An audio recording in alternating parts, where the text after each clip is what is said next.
থাকে এই জায়গায়, ওর আম্মা থাকে, আমি কই যাবো? রসুল, তোর কোনো বাবা নাই, ওরা তোর কেউ না, দেখি না ওরা তোরে অস্বীকার করলো। তোর সুখের জন্য আমি সবকিছু করে দিলাম বাবা, তোর সুখী করতে পারলাম না। মুনমুনের বিয়েটা হোক, দেখো সবকিছু ঠিক হয়ে গেছে। আমি না সব চুরিটা করি নি আসলে। আমি জানি তুমি চুরি করো নাই। আমার মেয়েটাকে খুব যত্ন করে পালছে, আপনারা ওকে কোনো কষ্ট দিন না।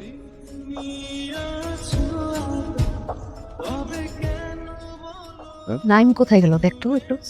হ্যাঁ, আমার বোনের গহনা চলে গেছে। হাতে নাতে ধরতে হলে আপনি তাড়াতাড়ি চলে আসেন। জি।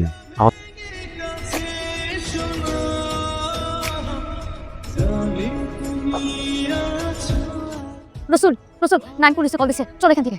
তোমরা দাঁড়ানো, শুনোই নি, চলো। আমি তো চুরিটা করি নাই, আমার পরিবার থেকে আমাকে। নাই নাই বাড়িতে। তুমি ঘরের মধ্যে ঢুকে এরকম নাইন নাইম করে চিল্লাচিল্লি করছো। ডাকেন আপনার ছিলেন, জিজ্ঞাসা করুন তার কাছে সে কি করছে। নাইন